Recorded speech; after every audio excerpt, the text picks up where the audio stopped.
you want to do higher education, okay, there are plenty of opportunities. I would say the basically most popular ones, okay. In India, you can take the professional course, which are statutory qualifications being set up through the Act of Parliament. They are CA, Chartered Accountancy, CS, Company Secretary, CMA, Cost and Management Accountancy. These are all Indian bodies. They have been set up through our Britain style. So if you take UK, for CA we have ACCA, for CS we have ACIS UK, and for CMA we have CIMA. So if you take the US counterpart, it is CPA, CFA, Chartered Finance Analyst, and CMA. And if you want to use technology and study more from technological point of view, you have CISA, Certified Information System Auditor, PGD ISA, that is Postgraduate Diploma in Information System Audit, MS ISA, that is Master of Science in Information System Audit. These courses are nowadays becoming popular, and through their professional network which the institute is providing, one could earn roughly from $30,000 US to $1,50,000 US a year, even from India. You have business-based courses like MBA, Masters in International Business, that's shortly called as MIB, MBA IT, and you have Certified Management Consultants. So these are the courses which you could try. Or you can go for government job by writing IAS exam, IRS exam, or IFS exams. These are some of the exams. So these things are also available for you to try.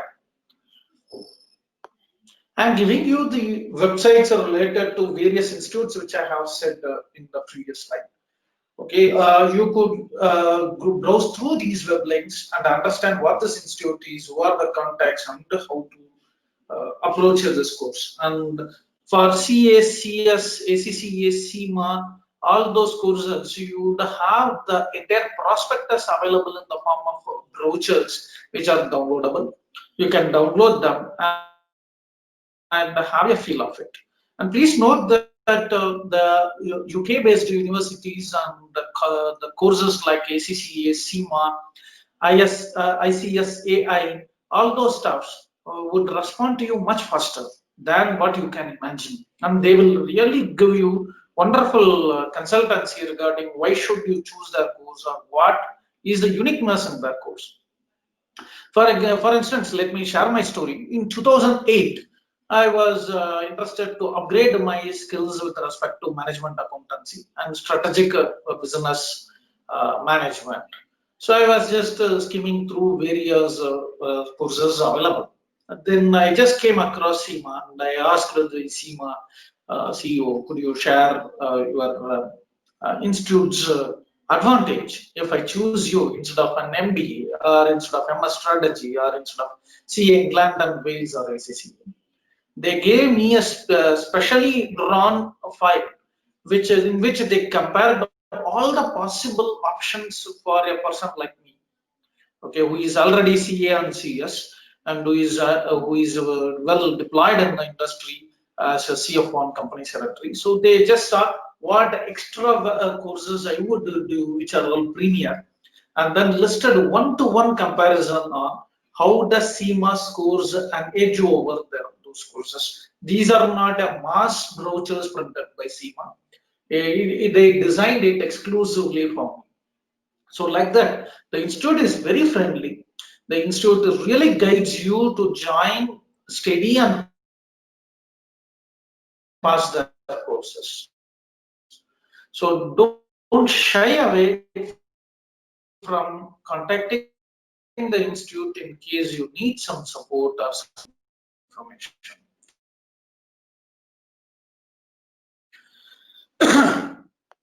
I tell you, for one more reason that you should write to the institute is it's the authentic information. You can buy them giving you an opinion, the CIMA or CA or CS or something. You may not be able to get authentic or a binding solution or commitment from the institute. So it is better for you to write to the institute. Before joining any courses, probably you can study this book. in the jungle of finance professional certifications. It's by Your Portfolio 101 books. So this Your Portfolio 101 books or that website which I have given deals with a lot of business book surveys, reviews, as well as it gives you a lot of information from the viewpoint of consultancy, business, and management side.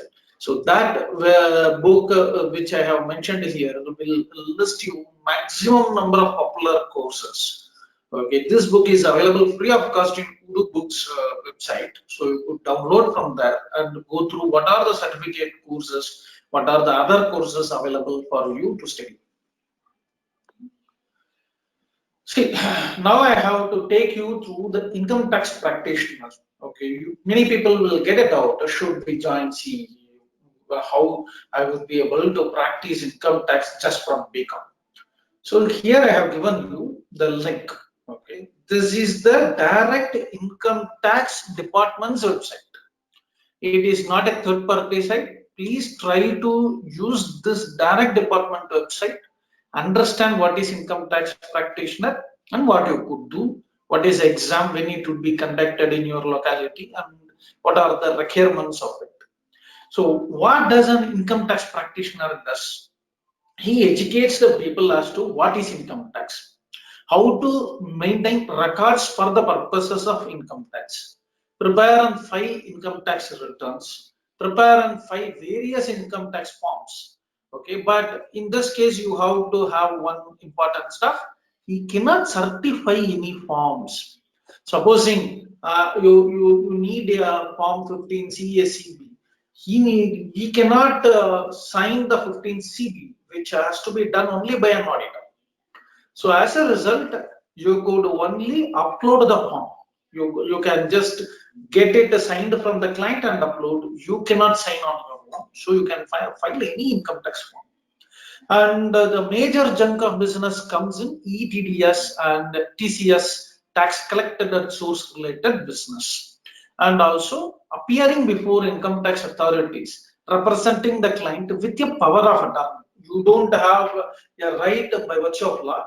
So you need to get a power of attorney from the client, and you can go to the income tax department, appear for assessments. Just only by communicating with the department and having a relationship with other chartered accountants who can sign your clients and get some money remunerated, you will be able to expand this business. So what you can't do income tax audit. You cannot give an opinion which is legally having a sanctity. You cannot give a certificate or perform any sort of attest function. So this is just a kind of licensing officer role and also a kind of document management and record management related business. So in this, you are not performing audit, you are actually doing the accounting component and the documentary component. GST Practitioner, here also I have given you the link, which is precisely the GST's website.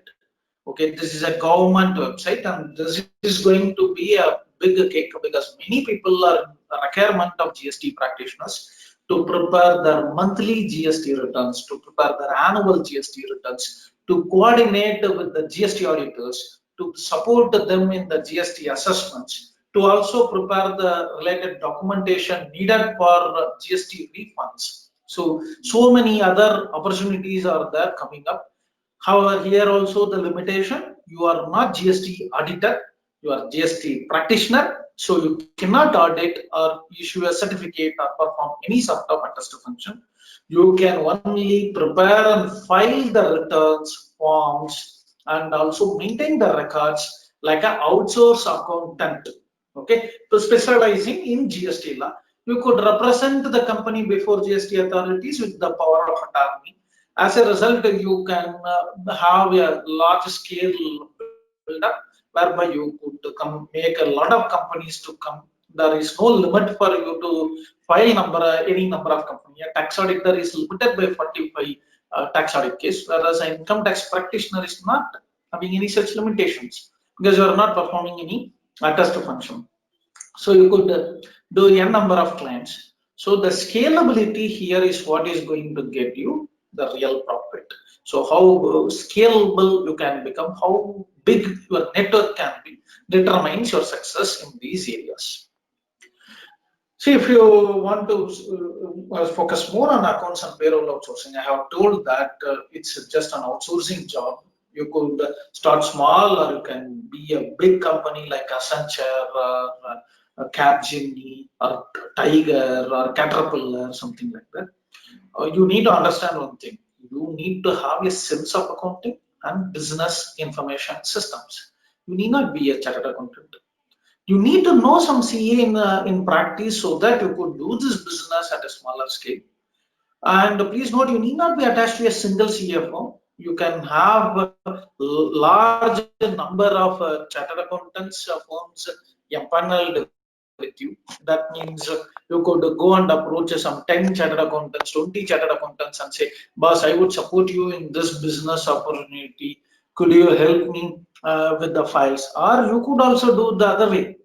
You can become very big and you can go and source the fresh chartered accountants and then say, hey, you see, yes, I give you the business, you please sign it for me.